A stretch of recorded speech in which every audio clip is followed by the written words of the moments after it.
Madame, Monsieur, bonsoir. Merci de votre fidélité. Notre rendez-vous d'information est lancé ce soir à 18h30. Cela va vous permettre de suivre le match amical Maroc-République démocratique du Congo.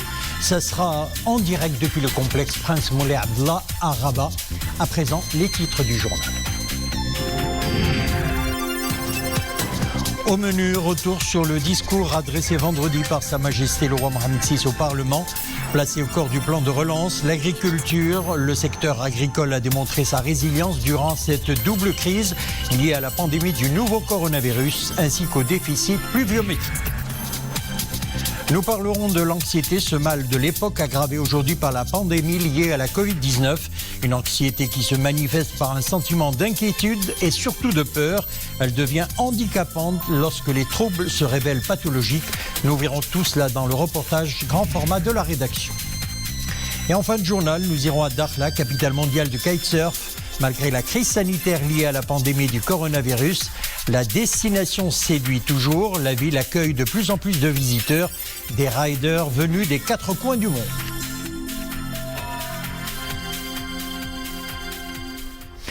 Placé au cœur du plan de relance économique annoncé par Sa Majesté le roi Mohamed VI vendredi en ouverture de la session parlementaire, l'agriculture, le secteur agricole constitue aujourd'hui une pièce maîtresse de cette relance. Il a démontré sa résilience durant cette double crise liée à la pandémie du nouveau coronavirus ainsi qu'au déficit pluviométrique. L'agriculture a toujours été la priorité des priorités pour le Maroc au regard de sa contribution considérable au produit intérieur brut. Oumaïma Ramli. Pièce maîtresse de la relance économique, l'agriculture. Pendant cette période critique liée à la fois à la pandémie du Covid et au déficit pluviométrique, le secteur agricole a démontré sa résilience. Dans son discours prononcé à l'ouverture de la session parlementaire, Sa Majesté le roi Mohamed VI place ce levier primordial au cœur du plan de relance. Au regard de sa contribution considérable au PIB, l'agriculture a toujours été une priorité. Et la crise sanitaire n'a fait que mettre en exergue le choix judicieux du royaume d'accorder autant de crédits à ce secteur vital pour l'économie nationale. Dans ce sillage, Sa Majesté le roi a relevé l'importance qui doit être accordée à l'agriculture et au développement rural dans la dynamique de relance économique, appelant à soutenir la résilience de ce secteur et à accélérer la mise en œuvre de tous les projets agricoles. À cet égard, nous tenons à souligner l'importance qui doit être accordée à l'agriculture et au développement rural dans la dynamique de relance économique. Dans le contexte actuel, il convient de soutenir la résilience de ce secteur clé et d'accélérer la mise en œuvre de tous les projets agricoles. Outre la promotion de l'investissement et de l'emploi, ce dispositif adossé à la nouvelle stratégie agricole Génération Green 2020-2030 contribuera à la valorisation de la production agricole et facilitera le processus d'insertion professionnelle en milieu rural, l'affirme le souverain. Sa Majesté le roi évoque à cet égard la vaste opération de mobilisation d'1 million de hectares des terres agricoles collectives au profit des investisseurs et ayant droit pour près de 38 milliards de dirhams sur le moyen terme. Cet effort d'investissement permettra de générer une valeur ajoutée. Il est question annuellement d'environ 2 points supplémentaires pour le PIB, mais aussi la création d'emplois au cours des prochaines années. Pour cela, il convient de renforcer la coordination et la collaboration entre les secteurs concernés et de mettre en place un environnement incitatif au profit des jeunes du monde rural. La prière du vendredi ainsi que les 5 prières seront accomplies à partir du vendredi 28 Safar 1442 de l'Hégire, correspondant au 16 octobre 2020, annonce le ministère des Habous et des Affaires islamiques. Le nombre des mosquées ouvertes a été porté à 10 000. Le ministère veillera à faire réussir cette opération et à en assurer le suivi en coordination avec les autorités compétentes. Les mêmes précautions sanitaires prises dans les mosquées déjà ouvertes pour les 5 prières seront tenues en compte pour la prière du vendredi, précise le communiqué, ajoutant que l'évolution de la situation épidémique au niveau national et local sera également prise en considération.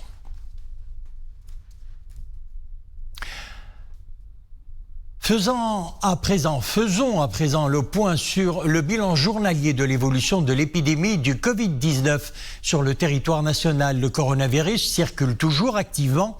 3185 nouveaux cas confirmés depuis hier 18h. Et le Covid-19 continue d'emporter des vies. On dénombre 49 décès en 24 heures avec un taux de létalité de 1,7. Le total des cas actifs s'élève à 22 799 avec 535 patients dont l'état de santé est jugé sévère ou critique et parmi eux 50 sont placés sous respiration artificielle. Pour ce qui est du total des rémissions ces dernières 24 heures, le bilan quotidien du ministère de la Santé fait état de 1964 guéris, soit un taux de guérison de 83,8%. Et puis le port du masque, un geste barrière pour se protéger justement contre la propagation du Covid-19. Il faut apprendre à vivre avec, une contrainte raisonnable que nous devons accepter en ces temps de crise sanitaire mondiale. Pour certains, son utilisation peut être source notamment de malaise respiratoire, entraînant un manque d'oxygène dans l'organisme. Contrainte donc pour certains et protection pour tous. On voit tout cela dans ce reportage signé Mounia Marouche, Fouad Larch. Qu'il soit chirurgical, en tissu ou confectionné à la maison, plus question de sortir sans son masque. C'est un objet de protection qui fait désormais partie de notre quotidien. Il suffit de faire un petit tour au centre-ville de Rabat pour le constater. Pourtant, si pour certains, le port du masque ne pose aucun problème de santé, pour d'autres, son utilisation s'accompagne parfois d'un certain malaise, voire même de problèmes respiratoires. Je suis une sage-femme et mon métier m'impose de porter quotidiennement la bavette pendant 12 heures d'affilée et ne me pose aucun problème. Le port du masque m'étouffe parfois, notamment dans les espaces clos. Parfois, je l'enlève pour prendre une bouffée d'air et je le remets sur le champ. Je suis asthmatique, le port du masque me procure une sensation d'essoufflement. Parfois j'ai du mal à le supporter, mais je le porte quand même pour me protéger et protéger les autres. Mais est-ce que le port du masque peut réellement diminuer la quantité d'oxygène dans notre corps? Pour y voir plus clair, nous nous sommes rendus chez un pneumologue. Des maladies pulmonaires graves, ils peuvent, s'il est maintenu pendant longtemps, entraîner une entrée de gaz carbonique, d'oxyde de carbone plus importante, mais ça reste dans les limites de la normale. Ça ne va pas entraîner une asphyxie ou une hypoxie, c'est-à-dire une disparition de l'oxygène complètement. Pour éviter certains malaises respiratoires, les spécialistes conseillent aux citoyens de bien ajuster leur masque de façon à ce qu'il soit suffisamment serré. Ainsi pourront-ils respirer normalement. Quant aux personnes souffrant de graves maladies pulmonaires ou cardiaques, ils doivent consulter leur médecin afin de connaître le mode d'emploi de leur propre masque. La pandémie du coronavirus bouleverse donc nos habitudes, elle menace notre quotidien et déstabilise jeunes et moins jeunes. Elle crée aussi de l'anxiété chez de nombreuses personnes, notamment les plus fragiles, une anxiété qui se manifeste par un sentiment d'inquiétude et surtout de peur. Si pour certains, l'anxiété est un trait de caractère qui les propulse vers l'avant, pour d'autres, elle devient handicapante lorsque les troubles se révèlent pathologiques. Voyons tout cela dans ce reportage grand format de la rédaction signé Nissi El Hamdaoui, Samir Barka et Esma Tazi. Nous vivons une période anxiogène. La peur d'être contaminé par le coronavirus est omniprésente et l'incertitude qui plane sur l'avenir ne fait qu'augmenter notre angoisse. Résultat, notre vigilance nous pousse à multiplier les gestes barrières tout au long de la journée. Jusque-là, cette forme d'anxiété paraît normale. Mais certaines personnes peuvent facilement basculer vers une anxiété pathologique qui n'a aucun rapport avec le contexte que nous vivons. Auparavant, je souffrais énormément. J'avais souvent des palpitations incontrôlables, au point de ne plus pouvoir respirer ou d'être incapable de boire une gorgée d'eau. Dieu merci, à présent, après avoir commencé mon traitement, je me sens mieux. Ma vie a complètement changé. Je suis devenue plus calme et je me sens bien dans ma peau. Vous avez ce qu'on appelle le trouble d'anxiété généralisé, c'est les gens qui sont toujours dans l'appréhension anxieuse, les gens qui ont toujours peur que quelque chose de grave va arriver, les gens qui fonctionnent avec « et si l'avion tombe, et si mon père tombe malade ». Et puis vous avez ce qu'on appelle le trouble panique, c'est les gens qui sont pris d'angoisse extrêmement importante, de crise d'angoisse où le cœur va très très très très fort, où ils ont l'impression qu'ils vont tomber, qu'ils vont mourir, qu'ils vont perdre la raison, ou quelque chose de grave va arriver, d'accord, avec des transpirations, etc. Et vous avez d'autres troubles anxieux. Vous avez par exemple le trouble obsessionnel compulsif, les gens qui vont dans la vérification, qui vont se laver les mains 10 000 fois, ou qui vont être dans la compulsion, etc. Donc tout ça, c'est des troubles anxieux. Et les troubles anxieux, c'est des maladies neurobiologiques du cerveau, mais qui se traitent très facilement, qui se traitent avec des protocoles extrêmement pris lorsqu'ils sont traités très tôt. Selon certaines études scientifiques, les femmes sont un peu plus exposées aux troubles anxieux que les hommes. Car elles ont souvent tendance à révéler leur malaise et leurs symptômes beaucoup plus facilement que les hommes. Et de surcroît, quand elles sont prises en charge par des psychiatres femmes.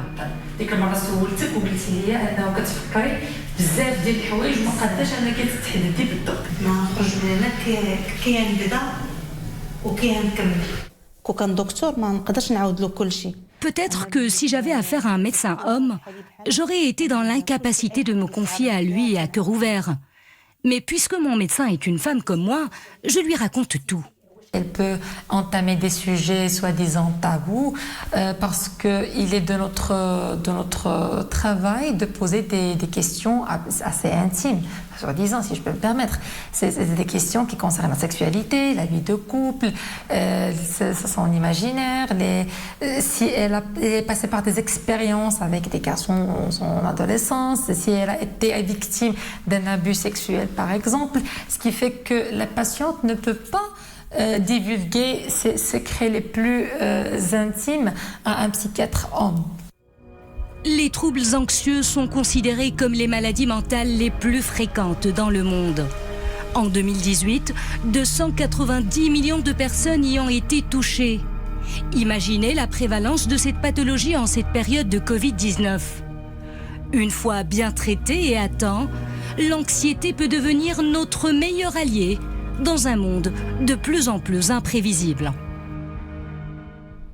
Page économie à présent, le FMI table sur un rebond de 4,9% de l'économie marocaine en 2021, selon les nouvelles projections du Fonds monétaire international. S'agissant de l'inflation, elle devrait se maintenir en 2020 au même niveau que 2019, soit 0,2%, et augmenter légèrement à 0,8% en 2021, selon l'institution financière basée à Washington. Et puis sachez que Wali Bank El Maghreb, Abdeltif Jouahri, a maintenu sa position pour la 4e année consécutive dans le top 10 des meilleurs banquiers centraux selon le dernier classement du magazine américain Global Finance. Abdeltif Jouahri a obtenu la note la plus prestigieuse A, attribuée par le magazine new-yorkais dans son rapport intitulé Central Banker Report Card 2020. Le monde du théâtre et de la télévision deuil. Le metteur en scène, acteur et réalisateur Aziz Saadallah n'est plus. Aziz Saadallah est décédé ce matin à Bouskoura, aux environs de Casablanca, à l'âge de 70 ans. Natif de Casablanca, l'acteur compte à son actif une multitude de productions théâtrales, cinématographiques et télévisuelles réussies, dont Costa Yawatan et Number One, et sans oublier Lalla Fatema, le regretté qui avait formé un duo célèbre avec son épouse Khadija Assad, avait remporté le prix du meilleur acteur au Festival de Montréal au Canada et le prix de la même catégorie au Festival de Bastia en France. Le défunt est devenu célèbre au cours des années 80 avec la troupe Théâtre 80. Il était l'un des pionniers, des premiers professionnels à s'intéresser à l'action syndicale, puisqu'il a été l'un des fondateurs du syndicat national des professionnels du théâtre. Il a été dans ce sens le premier secrétaire général de ce syndicat connu actuellement sous l'appellation du syndicat marocain des professionnels des arts dramatiques. Nous sommes à Dieu et à Dieu nous retournons. Capitale mondiale du surf est connue pour être un spot international des sports nautiques. Dakhla accueille de plus en plus de visiteurs, des riders venus des 4 coins du monde pour s'adonner à leur sport favori, le kitesurf. Malgré la crise sanitaire liée à la pandémie du coronavirus, la destination séduit toujours. Le reportage est signé Bakar Dlimi, Mohamed Iddes et Zakaria Morinbillah. Les voiles de kitesurf flottent en nombre au large de Dakhla. La journée est bien ensoleillée. Des touristes de passage en profitent pleinement. Ils n'hésitent pas non plus à tenter l'expérience de ce sport nautique. Hamed Atiti est un ancien champion de kitesurf. Après un arrêt forcé dû au confinement sanitaire, il reprend progressivement ses activités. Toujours avec le même plaisir et le même entrain. Aujourd'hui, il supervise un stage d'initiation.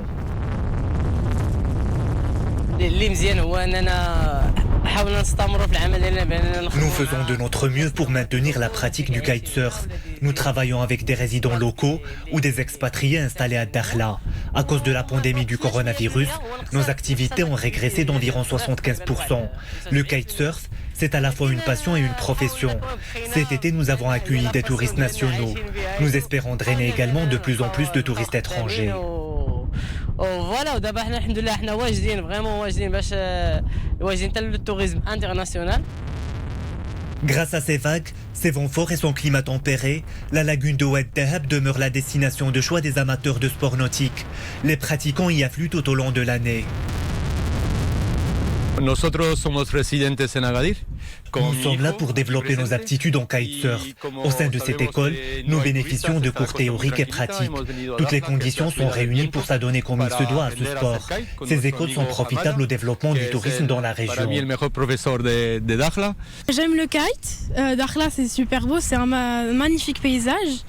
Et voilà, je voulais essayer le kite et être champion comme Amada et suivre mon père.